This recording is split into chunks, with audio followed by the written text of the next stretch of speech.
सत्सङ्गत्वे निस्सङ्गत्वं निस्सङ्गत्वे निर्मोहत्वं निर्मोहत्वे निश्चलतत्वं निश्चलतत्वे जीवन्मुक्तिः पुनरपि जननं पुनरपि मरणं पुनरपि जननी जठरे शयनम् इह संसारे बहुदुस्तारे कृपया पारे पाहि मुरा. श्री गुरुभ्यो नमः. शंकर विजय मकरंदम 11வது ஆஸ்பாதம் 45வது. एवं स्तुवन् क्रमेणैव जगाम मणिकर्णिकां गंगातीरावतारेषु श्रेष्ठाम् अस्तौत् मुदा तदा. காசிக்கு போய் சேர்ந்துட்டார். அங்க காசிய ஸ்தோத்திரம் பண்றார். அப்புறம் கங்கைய ஸ்தோத்திரம் பண்றார். ஒரு வரிசையா அங்க ஸ்தோத்திரம் பண்ணிட்டே வரச்சே மணிகர்ணிகைக்கு போய் சேர்றார். அந்த மணிகர்ணிகைன்னு ஒரு தீர்த்தம் காசியில. கிரமேண இவ ஜகாம மணிகர்ணிகாம், கிரமமாக இப்படி போயிட்டே இருக்கிறது. மணிகர்ணிகா கஷேத்திரம் வந்தது, அந்த தீர்த்தம் வந்தது. கங்கா தீராவதாரேஷு சிரேஷ்டாம், கங்கா தீர அவதாரம் அது எங்க இருக்கு அப்படின்னு கேட்டா, காசியில அந்த கங்கை கரை இருக்கும் இல்லையோ, கரையில இந்த மாதிரி பல தீர்த்தங்கள் இருக்கு. கௌரி குண்டம்னு ஒண்ணு இருக்கு. அது படிக்குள்ளேயே அங்க ஒரு சின்ன குண்டமா இருக்கு போற வழியில. அதை தாண்டி நம்ம கங்கைக்கு போக முடியா இருக்கும். அதுக்கு விட கீழே இறங்கி போக முடியா இருக்கும். இதே மாதிரிதான் மணிகர்ணிகாங்கிறதும் தீர்த்தம் அந்த கங்கா தீரத்துல இருக்கு. உத்தமமான தீர்த்தம் அது. அங்க போய் அந்த மணிகர்ணிகைய ஸ்தோத்திரம் பண்றார். தீரே மணிகர்ணிகே ஹரிஹரவு சாயுஜ்ய முக்தி பிரதவு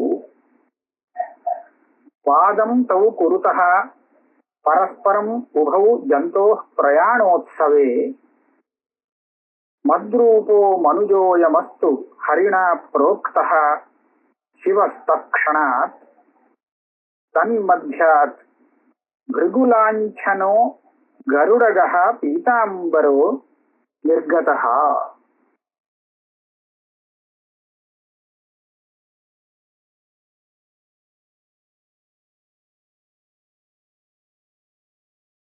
त्वत्तीरे मणिकर्णिके, हे मणिकर्णिके, உன்னுடைய தீரத்திலே சாயுஜ்ய முக்தி பிரதவு, முக்தியில பலவிதம். அதுல சாயுஜ்ய முக்திங்கிறது உயர்ந்த முக்தி, கடைசி முக்தி. அந்த முக்தியை கொடுக்கக்கூடியவா 2 பேர் வாதம் பண்றாளாம். சாயுஜ்ய முக்தி பிரதவு துவௌ, அவ 2 பேரும் யாருன்னு கேட்டா ஹரிஹரவு. உன்னுடைய தீரத்துல கரையில விஸ்வநாதரும் இருக்கார், மாதவரும் இருக்கார், விஷ்ணுவும் இருக்கார், சிவனும் இருக்கார். அவ 2 பேருக்கும் மத்தியில ஒரு வாதம் ஏற்படுறதா. வாதம் தௌ குருதா பரஸ்பரம் புகௌ. 2 பேரும் வாதம் பண்றான். எந்த விஷயத்துக்காக? ஜந்தோ பிரயாணோத்சவே, இந்த காசி கஷேத்திரத்துல உன்னுடைய மணிகர்ணிகா தீரத்திலே யாரு, எந்த மனுஷனுக்கு, ஒரு ஜந்துவுக்கு பிராணவியோகம் ஏற்படுறதோ அது பிரயாண உற்சவமா. அந்த பிரயாணோத்சவம் காலத்துல இவ 2 பேருக்கும் ஒரு வாதம் ஏற்படுறது. மத்ரூபோ மனுஜோயம் அஸ்து ஹரிணா புரோக்த சிவ. சிவன் கிட்ட விட்டு சொல்றாராம், இவன் என் ரூபமாக ஆகட்டுமே. சாயுஜ்யம் அப்படின்னு சொன்னாக்க அந்த பகவானோட ஐக்கியமாகிறது தானே. பகவானோட ஐக்கியமாகறதுக்கு தான் சாயுஜ்யம்னு பேரு, சாயுஜ்ய முக்தி. அப்போ இவர் என்ன சொல்றாரா, ஹரி என்னோடு இவன் ஐக்கியமாகட்டும். மத்ரூபோ மனுஜோயமஸ்து, இந்த மனிதன் என் ரூபமாக ஆகட்டும், ஹரி ரூபமாகவே ஆயிடட்டும், அந்த ஹரி சாயுஜ்யம் விஷ்ணு சாயுஜ்யத்தை அடையட்டும் அப்படின்னு கேட்டுக்கிறாராம் சிவனிடத்துல. உடனே சிவன் என்ன பண்றார், தத் க்ஷணாத் தன்மத்யாத் பிருகுலாஞ்சனோ கருடகா பீதாம்பரோ நிர்கதா சிவஹா. உடனே சிவர் என்ன பண்ணார், என்ன சொன்ன, இவ ஹரி ரூபமாக வரட்டா அப்படின்னு சொன்னியா, அப்படியா, அப்படின்னா நான் தான் அந்த ஹரி. சிவன் எந்த ரூபத்துல வராராம், பிருகு லாஞ்சனஹா. இந்த பிருகு மகர்ஷியானவர் மகாவிஷ்ணுவை காலால ஒதிச்சார் ஒரு தடவை. அது ஒரு கதை. ஏதோ ஒரு விதத்துல அவர் யாரு பெரியவர் அப்படின்னு தீர்மானமானோம் அப்படின்னு சொல்லி, இந்த மும்மூர்த்திகள்ல ரொம்ப குணம் உள்ளவா யாருன்னு தீர்மானம் பண்ணான்னு சொல்லி அங்கங்க போய் அட்டகாசமா சில காரியங்கள் எல்லாம் பண்ணி கோபம் வரும்படியெல்லாம் பண்ணிட்டு வந்தார். அதுல மகாவிஷ்ணுவை காலால எட்டி உதைச்சாராம். அப்படி எட்டி உதைக்கும் போது அவர் கால் வலிக்கிறோ அப்படின்னு சொல்லி காலை பிடிச்சு விட்டு பண்ணார், இந்த மாதிரி இந்த மார்ல உதைச்சதுனால உங்க கால் புஷ்பம் போல இருக்கிற உங்க காலுக்கு வலி வந்திருக்குமே அப்படின்னு சொல்லி தடை கொடுத்தாருன்னு சொல்லி கத்துக்கணும். அப்ப அப்பேற்பட்ட அந்த ஒரு லாஞ்சனான ஒரு சின்னம் இருக்கு, அந்த லாஞ்சனத்தோடு கருடகா கருட வாகனராக பீதாம்பரராக சிவஹா அதே க்ஷணத்துல சிவர் கிளம்பிட்டார். அவன் என்ன சொல்ற, அவன் ஹரி சாயுஜ்யத்தை அடையணும் தானே, சிவ சாயுஜ்யமும் அதுதான், சிவனே ஹரிதான். அப்ப ஹரிசாயுஜ்யம் சிவசாயுஜ்யம் ரெண்டும் ஒண்ணுதான், சிவனுக்கும் ஹரிக்கும் ஹரனுக்கும் பேதமில்லை அப்படிங்கிறத காண்பிக்கிறார் அப்படின்னு ஆச்சாரியால் ஸ்தோத்திரம் பண்றார் மணிகர்ணிகா தீரத்திலே. இதெல்லாம் ஒரு கல்பனை தான். மத்ரூபோ மனுஜோயமஸ்து ஹரிணா புரோக்தா சிவஹா தத்க்ஷணாத் தன் மத்யாத். அந்த பிரயாண உற்சவத்துல பிருகுலாஞ்சனஹா கருடகா பீதாம்பரஹா இந்த ரூபமாக அவர் வெளியில வந்தார். நிர்கதா, அந்த பிராணி அந்த சரீரத்தை விட்டு போகும்போது இந்த ரூபத்தை அடையிறதுன்னு சொன்னார் இல்லையா, இந்த ரூபத்துல சிவனாக்கம் வந்துட்டார் வெளியில. விஷ்ணு சொன்ன மாதிரியே பண்ணிட்டார். மத்ரூபகா அயமஸ்து அப்படின்னு சொன்னாரு இல்லையோ, ஒன்று ரூபமாவே வரட்டுமே அப்படின்னு சொல்லி சிவன் அந்த ரூபத்துல வந்தார். ஏகோ வேணுதரஹா धराधरधरः श्रीवत्सभूषाधरः योऽप्येकः किल शङ्करः विषधरः गङ्गाधरो माधवः ये मातर्मणिकर्णिके तव जले मज्जन्ति ते मानवाः रुद्रा वा हरयो भवन्ति बहवः तेषां बहुत्वं कथम्. ए அம்மா மணிகர்ணிக்கே, உன்னுடைய ஜலத்துல எந்த மனிதர்கள் ஸ்நானம் பண்றாளோ, மஜ்ஜந்தி ஏ மஜ்ஜந்தி மாணவாக தே, அவர்கள் எல்லாமே ருத்ரர்களாகவோ ஹரிக்களாகவோ நிறைய பேர் ஆயிடுறா. அப்ப நிறைய ஹரிகள் உண்டான்னு சொன்னா, நிறைய ருத்ரர்கள் உண்டா சிவன்கள் உண்டான்னு கேட்டா கிடையாது. தேஷாம் பகுத்வம் கசம், நிறைய பேர் உன்னிடத்துல இந்த தீர்த்தத்துல ஸ்நானம் பண்ணி ஹரிரூபமாகவும் சிவரூபமாகவும் ஆயிருக்கா அப்படின்னு சொல்றத நம்ம பகவச்சன பிரயோகம் பண்ணுவோம். ஆனா அதுக்காக அநேக ஹரிகளாக அநேக ருத்ரர்களாக ஆக மாட்டா. ஒரே ருத்ரன் தான், ஒரே ஹரிதான். இன்னும் கேட்டா ஹரி ருத்ரனும் ஒண்ணுதான், அது வேற. ஏகோ வேணுதரஹா, ஹரி புல்லாங்குழல் தாரையாக இருக்கார். வேணுதரஹா தராதரதரஹா, கிருஷ்ணாவதாரத்துல அந்த கோவர்தன மலையை தூக்கினார். தராதரஹா மலை, அந்த மலையை தாங்கிட்டு இருக்கிறவராக இருக்கார். ஸ்ரீவத்ச பூஷாதரஹா, ஸ்ரீவத்சங்கிறது அவருடைய பார்ப்பில் இருக்கக்கூடிய ஒரு சின்னம், அந்த சின்னத்தோடு இருக்கார். இன்னொருத்தர் எப்படி இருக்கார், யோ ஏகில சங்கரஹா, அவருக்கு பேரு சங்கரஹா, நல்ல க்ஷேமத்தை கொடுக்கக்கூடியவர். விஷதரஹா, கண்டத்துல விஷத்தை தாரணம் பண்ணிட்டு இருக்கார். விஷம், அந்த ஹாலாஹல விஷத்தை குடிச்சிட்டு உலகத்தை காப்பாத்தினவர். கங்காதரோ மாதவஹா, கங்காதரஹ, தலையில கங்கைய வச்சுட்டு இருக்கார். மேலேந்து விஷ்ணுவுடைய பாதத்திலேருந்து கங்கை கீழே வரும்போது அந்த வேகத்தை தாங்க முடியுமா? எங்கேயாவது அது வர வேகத்துல பூமியே பாதாளத்துக்கு போய் சேர்ந்துருவோம்னு பயமா இருந்தது. அப்ப அந்த மாதிரி சமயத்துல இந்த கங்கையோட வேகத்தை தாங்கக்கூடியவராக ஒருத்தர விவானம் அவரை தயார் பண்ணுன்னு சொல்லி பகீரசன்கிட்ட சொல்லி அவர் தபசு பண்ணி சிவனை வந்து நீங்க தான் அந்த விழக்கூடிய கங்கையை தாங்கணும், உங்களால தான் முடியும்னு சொல்லி அவர் ஒத்துண்டு அவருடைய ஜட்டாமுடி முடியில தான் கங்கை விழுந்துட்டுன்னு ராமாயணத்துலாம் வருது. ஆக கங்காதரராக அவர் இருக்கார். உமாதவகான்னு சொல்லலாம், மாதவகான்னு சொல்லலாம். உமாதவகான்னு சொன்னா உமாபதி, பார்வதி பதி. மாதவகானா மானா லக்ஷ்மி, லக்ஷ்மிபதியாக இருக்கார். ரெண்டு பேரும் ஒண்ணுதான். இந்த ரூபத்துல ஆழ்வா யாரு? அந்த பிராணனை விட்டவர்கள். யாரு அங்க விடுவானா, உன்னுடைய ஜலத்துல யாரு ஸ்நானம் பண்ணினாலோ அந்த ஸ்நானம் பண்ணினவா கடைசியில இந்த பேர்பட்ட சாயுஜ்ய முக்தியை அடைகிறார்கள்.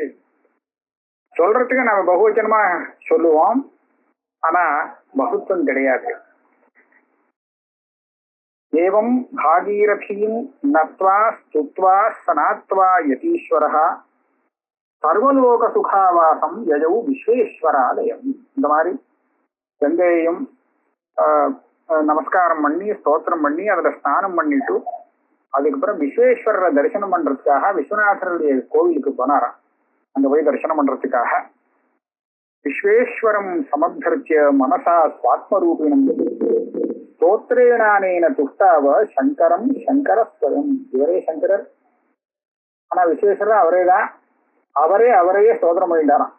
அங்க போய் அவருக்கு இது பூஜை பண்ணி சுவாத்மா, இவரே சங்கரர் தானே, தன்னுடைய ஆத்மாவா இருக்கக்கூடிய அந்த விஸ்வேஸ்வரனுக்கே அபியர்ச்சனம் பண்ணி அர்ச்சனைகள்லாம் பண்ணி இந்த ஸ்தோத்திரங்கள் சொல்லி ஸ்தோத்திரம் பண்ணாராம். ஆனந்தம் ஆனந்தவனே வசந்தம் ஆனந்தகந்தம் ஹத பாபவிருந்தம் வாராணசீநாதம் அநாதநாதம் ஸ்ரீ விஸ்வநாதம் சரணம் பிரபத்யே. ஆனந்தமா அந்த ஆனந்தவனத்துல வாசம் பண்ணிட்டு இருக்கார். ஆனந்தவனம்னு காசிக்கு பேரு. ஆனந்தவனத்துல ஆனந்தமா வாசம் பண்ணிட்டு இருக்கார். ஆனந்த ஸ்வரூபம் அவர் பகவான். பார்த்தாலே பாபங்கள்லாம் போயிடும். ஆக பாப விருந்தத்தை போக்கக்கூடியவர், பாப கூட்டத்தை சமூகத்தை போக்கக்கூடியவர். வாராணசிங்கிற அந்த புரிக்கு ஈஸ்வரன் அதிபதியாக இருக்கிறவர். யாருக்கு வேற நாதர் இல்லையோ, யாரு அநாதையாக இருக்கிறார்களோ அந்த அநாதர்களுக்கெல்லாம் இவர்தான் நாதர், இருப்பிடம், புகலிடம், இவர்தான் கதி. அப்பேற்பட்ட அந்த ஸ்ரீ விஸ்வநாதம் சரணம் பிரபத்தே, அந்த விஸ்வநாதரை சரணம் அடைகிறேன். மகேஷம் சுரேஷம் சுராராதி நாசம் விபும் விஸ்வநாதம் விபூத்யங்க பூஷம் நிரூபாட்சம் இந்த்வர்க்க வன்ஹி திரிநேத்திரம் சதானந்தமீடே பிரபும் பஞ்சவக்திரம்.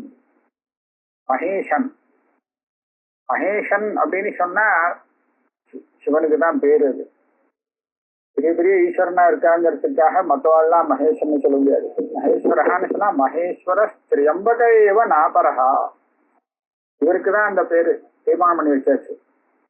ஆக அப்பேற்பட்டவர் சுரேஷன், சமஸ்த தேவர்களுக்கும் அதிபதியானவர்.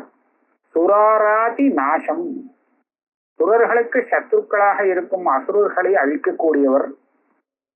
விபும், எல்லா இடத்திலும் வியாபித்துக் கொண்டிருப்பவர். விஸ்வநாதன், அவருக்கு விஸ்வநாதர், உலகத்துக்கே அதிபதியா இருக்கிறவர்.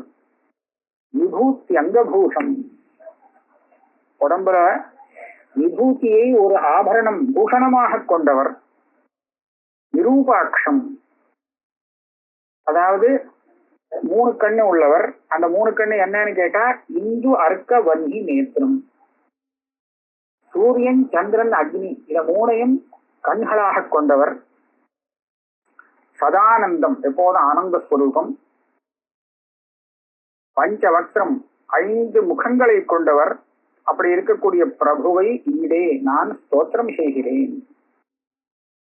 பிரபோ சூலபாணி விபோ விஸ்வநாத மகாதேவ சம்போ மகேஷ திரிநேத்திர சிவாகாந்த சாந்த ஸ்மராரே புராரே त्वदन्यो वरेण्यो न मान्यः न गण्यः शिवाकांत शांत स्मरारे पुरारे त्वदन्यो वरेण्यो न मान्यो न गण्यः. பிரபோ இதெல்லாம் சம்போதனம். சுவாமியை கூப்பிடுறார். சூலபானே சூலம் வைத்து கொண்டிருக்கிறவரே, விபோ விஸ்வநாதா மகாதேவா சம்போ மகேஷா 3 முக்கண்ணனே, திரிநேத்திர சிவா காந்த பார்வதிபதியே, சாந்தமானவரே, மன்மதனுக்கு எதிரியே, ஸ்மராரே புராரே திரிபுர சம்ஹாரம் பண்ணினவரே, திரிபுராசுர சம்ஹாரம் பண்ணினவரே, त्वदन्यः वरेण्यः न मान्यः न गण्यः. உன்னை காட்டிலும் வேறானவன் ஒருத்தன் சிரேஷ்டனாக நினைக்கவும் முடியாது, சிரேஷ்டன் கணக்கும் பண்ண முடியாது, இல்லைன்னு அர்த்தம். உன்னை தவிர்த்து தனிய வேறானவன் ஒரு வரேண்யனாக இருக்க முடியாது, சிரேஷ்டன் கிடையவே கிடையாது.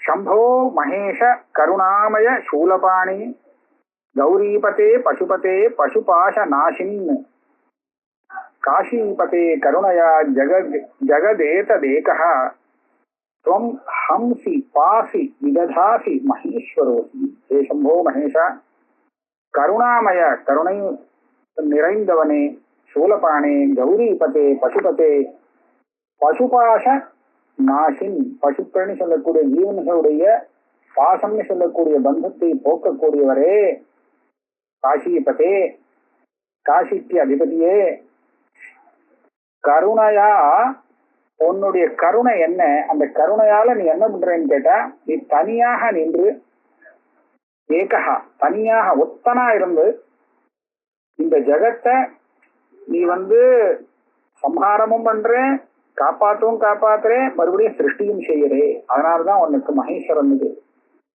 பெரிய ஈஸ்வரன். நீதான் அந்த ஜெகத்துடைய சிருஷ்டி ஸ்திதி சம்ஹாரம் எல்லாம் பண்ணக்கூடிய அந்த பரமேஸ்வரன். வாராணசி புரபதே மணிகர்ணிகேஷ வீரேஷ தக்ஷ மகால விபோ கணேஷ சர்வஜ்ஞ சர்வ ஹிருதயைக நிவாச நாத சம்சார துக்க தஹனாத் ஜெகதீஷ ரக்ஷ. வாராணசிபுரபதே மணிகர்ணிகேஷ வீரேஷ. வீரேஷனா வீரர்களுக்கெல்லாம் ஈஸ்வரன் அர்த்தமாகும். ஆனா வீரேஸ்வரனே ஒரு சுவாமி இருக்காருங்க காசியில. விஸ்வேஸ்வரர் மாதிரி வீரேஸ்வரன் ஒருத்தர். தக்ஷமக கால, தக்ஷ யஜ்யம் பண்ணினானே அந்த யஜ்யத்துக்கு காலனாக இருப்பவரே, அதை அழிக்கக்கூடியவரே. விபோ கணேச, கணங்களுக்கெல்லாம் அதிபதியானவரே. சர்வஜா, எல்லாம் அறிந்தவரே. சர்வ ஹிருதயைக நிவாச, எல்லா பிராணிகளுடைய ஹிருதயத்திலும் வாசம் செய்கிறவரே. நாதா சம்சார துக்க தகனா, சம்சார துக்கம்ங்கிற இந்த பெரிய ஜுவால விட்டு எரியக்கூடிய அக்னி இருக்கே, இந்த அக்னிட்டேந்து என்ன காப்பாத்து. ஹே ஜெகதீஷா, ஜெகதீஸ்வரா என்ன ரக்ஷ, காப்பாத்து. விஸ்வேஷ விஸ்வபய நாசக விஸ்வரூப விஸ்வாத்மக திரிபுவனைக குணாதிகேஷ ஹே விஸ்வநாத கருணாமய தீனபந்தோ சம்சார துக்க தகனாத் ஜெகதீஷ ரக்ஷ. அவருடைய விசேஷா, இந்த எல்லாருடைய பயத்தையும் போக்கக்கூடியவரே, எல்லாமாக இருக்கிறவரே, பல விதமாக இருக்கிறவரே. திரிபுவன் ஐக குணாதிகேஷ, இந்த 3 லோகத்திலும் அதிகமான குணம் கொண்டவரே. ரொம்ப அதிகமான குணவான்னு சொன்னா இவர்தான். ஏ விஸ்வநாதா கருணாமயா தீனபந்தோ, அநாதநாதாவும் தீனபந்தோவும் ஒரே அர்த்தம். இந்த சம்சார துக்கங்கிற அந்த பெரிய அக்னி இருக்கே, அந்த அக்னியிலேருந்து ஹே ஜெகதீஸ்வரா என்னை காப்பாத்து. நாகேந்திர ஹாராய त्रिलोचनाय भस्मांगरागाय महेश्वराय நித்யாய சுத்தாய திகம்பராய தஸ்மை நகாராய நமசிவாய பல ஸ்தோத்திரங்கள்ல இருந்து எடுக்கிறார். நாகேந்திரன் சர்ப்பராஜாவை கழுத்துல மாலையா போட்டுருக்கார், ஹாரமா போட்டுருக்கார் சுவாமி. விலோச்சனாய முக்கண்ணு, 3 கண்ணு உள்ளவர். பஸ்மாங்க ராகாய உடம்புல பஸ்மாவே அங்கராகம் பவுடர் பூசிக்கிற மாதிரி பூசிட்டு இருக்கார் வாகன திரவியமாக. மகேஸ்வராய அவர் நித்தியர், அழிவில்லாதவர், அதே சமயத்தில் சுத்தமானவர், திக்கையே வஸ்திரமாக கொண்டவர். அவருக்கு நமஸ்காரம். நம சிவாய அப்படின்னு அந்த மந்திரத்துல உள்ள நகார ஸ்வரூபமாக அவரே, அந்த சப்தமே அவர் ஸ்வரூபம்தான். நகாரம், மகாரா, சிகாரா, சிவாய எல்லாமே அந்த சுவாமிதான், சுவாமியோட ஸ்வரூபம் தான்.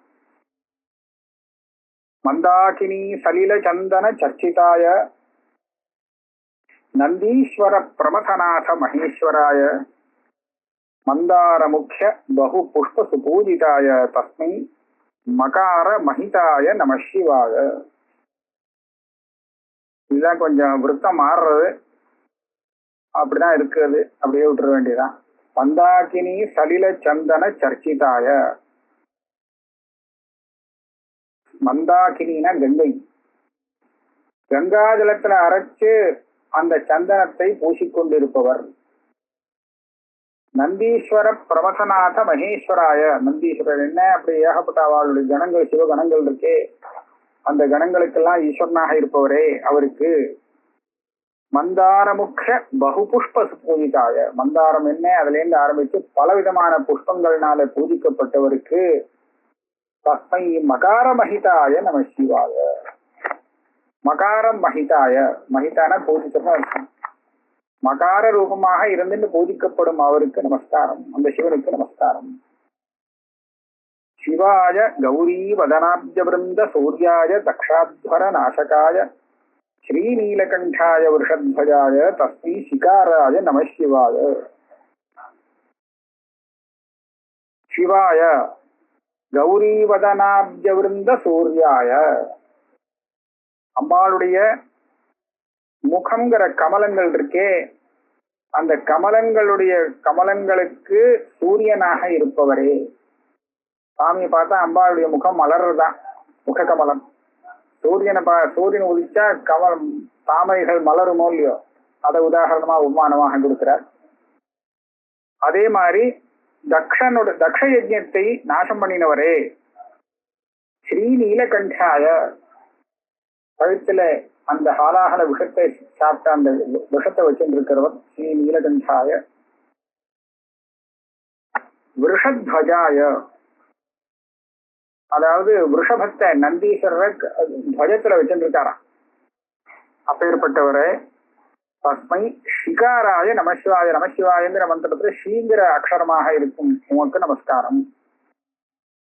வசிஷ்ட கும்போத்பவ கௌதமாத்ய முனீந்திர தேவார்ச்சித சேகராய சந்திரார்க்க வைஸ்வானரலோச்சனாய தஸ்மை வகாராய நம சிவாய. வசிஷ்டர் என்ன, அகஸ்தியர் என்ன, கௌதமர் என்ன, இப்படி பல மகர்ஷி சிரேஷ்டால். அது மாத்திரமில்லை, தேவதைகள் அவெல்லாம் உங்களை அர்ச்சனை பண்ணிருக்கா. அப்பேற்பட்ட சேகரம், சிரச உண்டவர் சேகராய, அர்ச்சித சேகராய. சந்திரார்க்க வைஸ்வானர லோச்சனாய. சந்திரன், சூரியன், அக்னியை கண்ணாக கொண்டவர்கள். தஸ்மை வகாராய நம சிவாய. அந்த மந்திரத்துல வகார ரூபமா இருக்கக்கூடியவங்களுக்கு நமஸ்காரம். யக்ஷஸ்வரூபாய ஜடாதராய விநாயகஹஸ்தாய சனாதனாய திவ்யாய தேவாய திகம்பராய தஸ்மை யகாராய நம சிவாய. சேனோபனிஷத்துல யக்ஷம்னு ஒண்ணு வருது. தேவாசுர யுத்தத்துல தேவர்கள் ஜெயிச்சதுக்கு அப்புறம் அந்த தேவர்களுக்கு ஒரு ரூபத்துல ஒரு ஜோதி ரூபமா தரிசனம் கொடுத்தாராம் சுவாமி. பலால கண்டுபிடிக்க முடியல. அங்க யக்ஷம்னு பிரயோகம் வருது.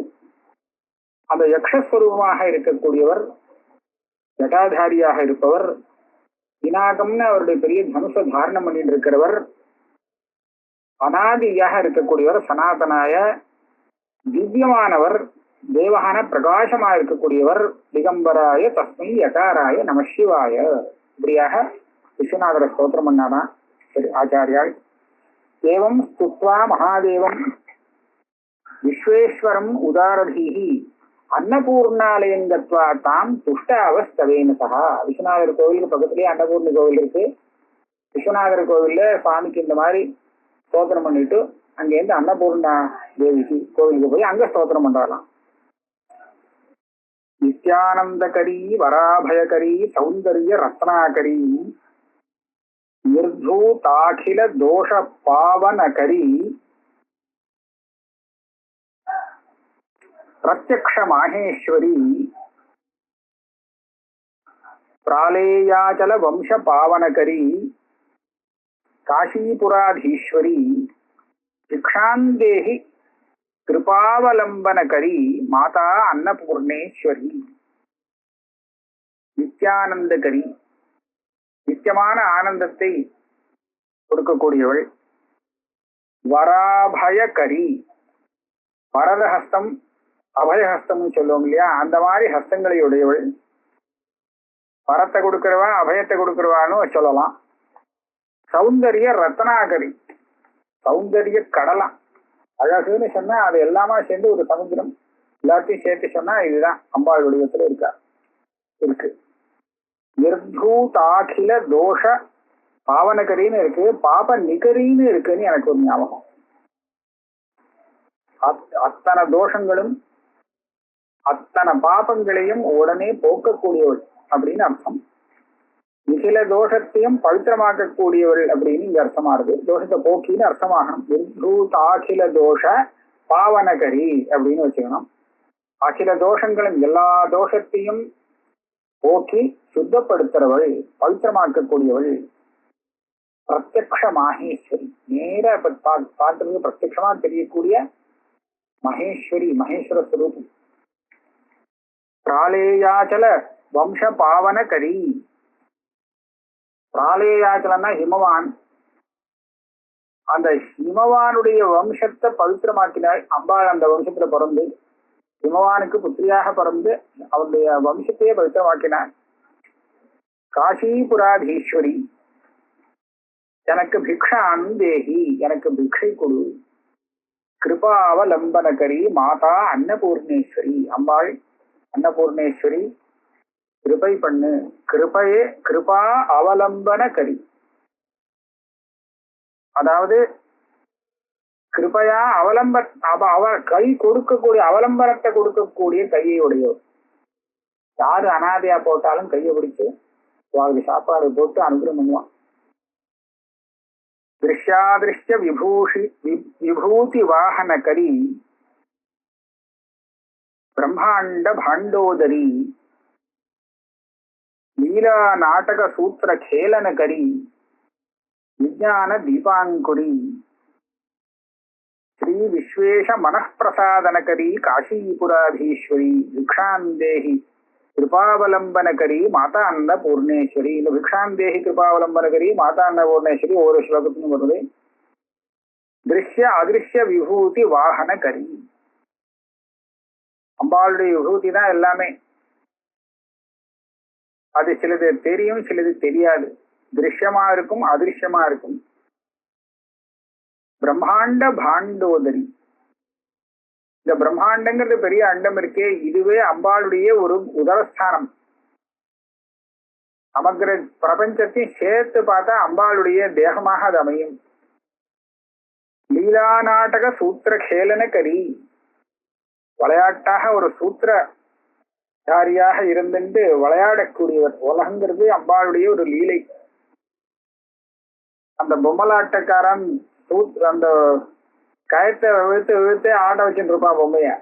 அந்த மாதிரி இந்த சூத்திரம் நாடக சூத்திரத்தை வச்சுட்டு விளையாடக்கூடியவாளா அம்பாள் இருக்கா.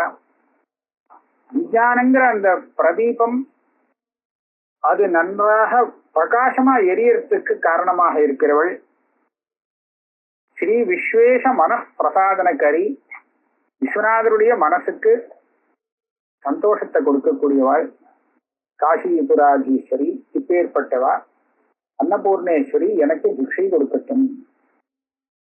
அன்னபூர்ணே சதா பூர்ணே சங்கர பிராணவல்லபே ஞான வைராகிய சித்தம் பிக்ஷாந்தேசிச்ச பார்வதி. ஏ பார்வதி அம்பா, நீ அன்னபூர்ணி, எப்போதும் பூர்ணமானவள், எல்லாமே பூர்ணமானது, பூர்ணமத பூர்ணவிதம், சங்கரருக்கு பிரியமானவள்.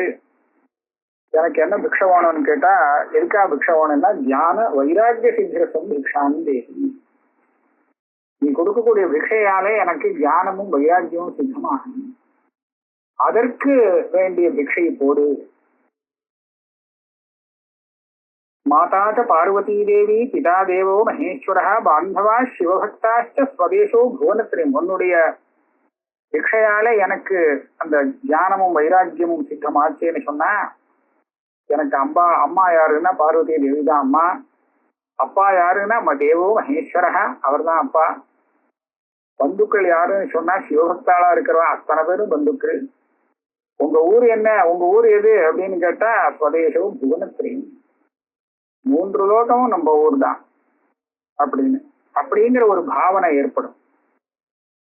பிரதட்சிண கிரமம் குருவன் க்ஷேத்திர தீர்த்த நிஷேவக காசிபுராதிநாதம் தம் காலபைரவம் ஆனமசு. இப்படியாக அந்தந்த கோவிலுக்கு போய் அப்படி பிரதட்சிணமாக சுத்திண்டே வர ஆச்சாரியால் அங்க ஒவ்வொரு கோவிலா போயிட்டு வரைச்சு காலபைரவருடைய சந்நிதியே வருது. காசிபுராதிநாதம் தம். காலபைரவர் எப்படின்னு கேட்டா, அவர் காசிய காக்கக்கூடிய காவல் தெய்வம் பைரவர். அவரை தரிசனம் பண்ணாம நம்ம காசியை விட்டு போக முடியாது. போனா அவரை தரிசனம் பண்ணாம வரப்படாது. ஆக காசிபுரத்துக்கு காவல் தெய்வமாக இருக்கக்கூடிய அந்த காலபைரவரை பார்த்து அவருக்கு நமஸ்காரம் பண்ணினார். காசியில யாரு பிராணனை விடுறாளோ அவளுக்கு நரக யாத்தனை கிடையாது. பாபம் இருக்கலாம், ஆனா அந்த பாபத்துக்கு பலமாக நரகத்துக்கு போய் அதை அனுபவிக்கணுங்கிறது அவசியம் இல்லை. இந்த பைரவர் இருக்காரோ இல்லையோ, கால பைரவர், இவரே அவருக்கெல்லாம் தண்டனை எல்லாம் கொடுத்து, அந்த பாபத்துக்கு எல்லாம் வேண்டிய தண்டனை கொடுத்து அவனை சுத்தப்படுத்தி நேரம் மோட்சத்துக்கு அனுப்பிச்சிருவார். சுவாமி கிட்ட அனுப்பிச்சாச்சுன்னா மோட்சம்தான். ஆக இவன் நரகத்துக்கு போயிட்டு திரும்பி ஜென்மா எடுத்து மறுபடியும் அதெல்லாம் கிடையவே கிடையாது. இவன் பாவியா இருந்தாலும் சரி, புண்ணியவானா இருந்தாலும் சரி, காசியில அவனுடைய பிராணன் விட்டு போச்சு அப்படின்னு சொன்னால் அந்த பாவங்கள் எல்லாம் அங்கேயே சரிப்படுத்தி அவனை சுத்தப்படுத்தி எல்லாம் ஏற்பாடு பண்ணி வச்சிருக்காரு. அதனால காலபைரவ யாத்தனை காலபைரவ யாத்தனை நரக யாத்தனையோட பெருசா இருக்குமா? ஏன்னா அதை விட கொஞ்ச காலத்துல எல்லாம் முடிக்கணுமே. அங்க போய் அத்தனை வருஷம் ஆகணும், இங்க ஒரு 10 நிமிஷத்துல எல்லாம் முடிஞ்சு போடும் வேலை. அதனால இவனை எல்லாம் சுத்தப்படுத்தி இவனுக்கு மோட்சத்தை கொடுக்காம விட மாட்டான். அந்த காலபைரவர்கிட்ட போய் காசிபுராதிநாதம் தம் காலபைரவும் ஆனவத்து, அந்த காலபைரவருக்கு நமஸ்காரம் பண்ணி காலபைரவாஷ்டகம்னு அங்க ஸ்தோத்திரம் பண்ணியிருக்காரு. இதை நம்ம அடுத்த கிளாஸ்ல பார்ப்போம்.